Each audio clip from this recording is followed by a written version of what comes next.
And that is the Nets on the brink of after being stifled by the Celtics, particularly Kevin Durant in Game 3. According to our advanced analytics, KD took his fewest dribbles per touch in a game since November, only took one shot in the fourth quarter, and Kyrie Irving was no better. 0 for 7 from 3, tied for the most attempts without a make in his career. He made just a one shot in the fourth quarter for the second straight game, and then adding injury to insult. Ward's reporting that Ben Simmons has been ruled out for Game 4, news that was met with surprise and disappointment in Brooklyn, and that says nothing about the reaction of our Stephen A. Smith. The fact of the matter is that there's always an excuse. And in the end, what it comes down to is the Brooklyn Nets are not better because of him. The Philadelphia 76ers were not better because of him. The LSU Tigers in college were not better than him. Who's he going to quit on next? And then on top of it all, you file a grievance to get $20 million of your money back, knowing you didn't play one damn second. This is a travesty. And when a collective bargaining agreement comes into play, when the negotiations rather come into play, and the owners are sitting across the table from these players, they're going to have a pay-for-play stipulation in that contract if they can pull it off. And you know what it's going to be named? It's going to be named the Ben Simmons rule. You're going to have a separate rule for Kyrie Irving. You're going to have a separate rule for Ben Simmons. And they will deserve it, because at some point in time, you are hurting the product when you don't want to show up and play. I'm done with this. I'm done with all of these rationales for Ben Simmons. It's sickening. He literally walked off after that. He was so aggravated. We were here all weekend. And look, so we just talked about the Suns, and they had this unbelievable season, and now we're saying, I can't believe we've gotten to this point. Well, the Nets had the most drama-filled, ridiculous season that we've ever seen a team have, but we thought they'll put it together when it matters because they'll care. Here they are, and nothing could be further from the case. I'll go to you first on the Simmons of it all. But clearly there is surprise. Woj used the word surprised and disappointed legs. What is your reaction to the Ben Simmons not playing tonight situation? I'm neither of those things. I'm not surprised. I didn't expect to see the guy all year. Okay, now look, at some point, if they come back miraculously and win this series, at some point Ben Simmons got to play in the postseason, because it sounds like he was on the precipice of playing. So at some point, he's going to have to take the court. But I think the best thing in his best interest and the Nets is get to the summer, hit the reset button, get your mind right on playing basketball and wanting to be a part of this, and then come back with a fresh start at the beginning of next year. Because what I see right now is a guy that has completely lost credibility.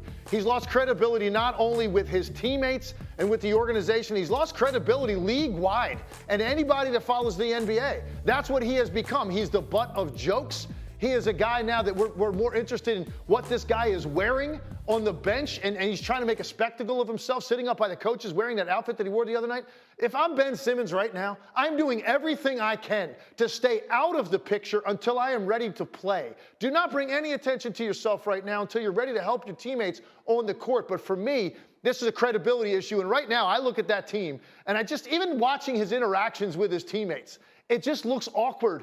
Like these guys are rolling their eyes like, come on, man, I really don't want to hear from you because you're not here trying to help us. And I think that, to me, is the bottom line. Does he love basketball enough to want to come out and play? And right now, I don't think he does. So he's got to get, to me, to an off season, get himself right, physically, mentally ready to come back and act like he loves this game and try to help his team. Because right now, I'm not disappointed or surprised. I didn't expect this guy to play. That's well said. But the reality is that reset button I thought was supposed to be when he got out of Philadelphia. That's when it was going to hit the reset button and get to Brooklyn. And here we are months later, and he still hasn't played. Get me Windy back here. What do you think of this, Brian Windhorst, as you follow this and talk to people around the league? What are they saying?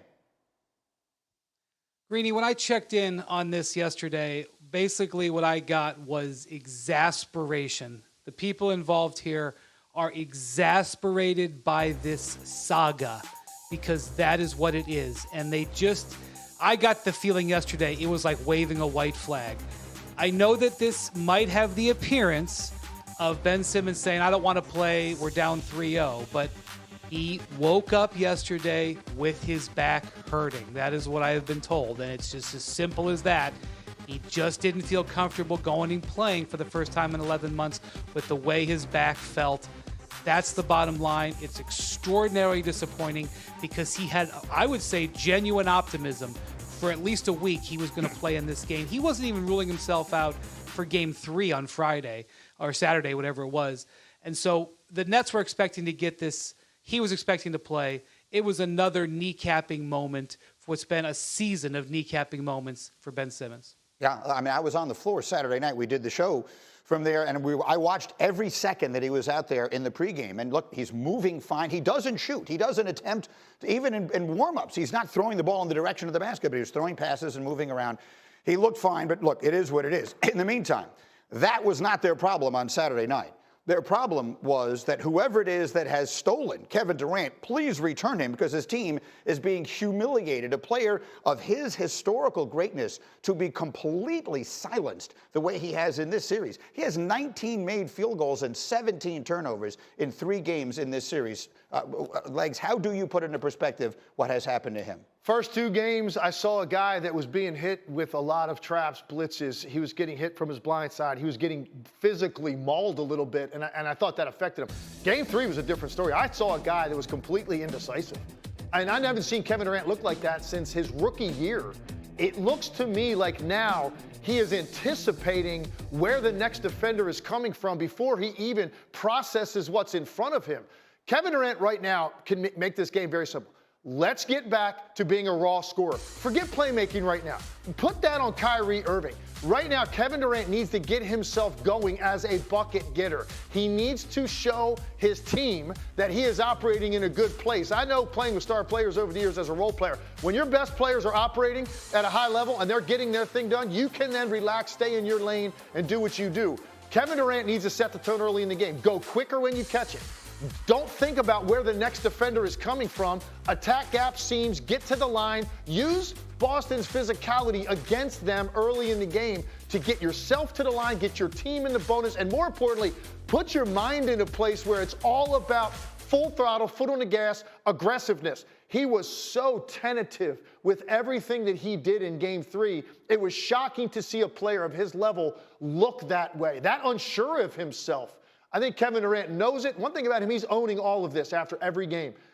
I do think he's got a game in him here where he's going to come out and be special, but he's got to put everything to the side other than attack when I get the basketball immediately and don't wait on all these bodies sometimes that aren't even there. I think he's seeing ghost a little bit on that court. Well, if that game isn't tonight, then it's not going to be until the fall, so we'll see what happens. Wendy, your perspective on KD so far?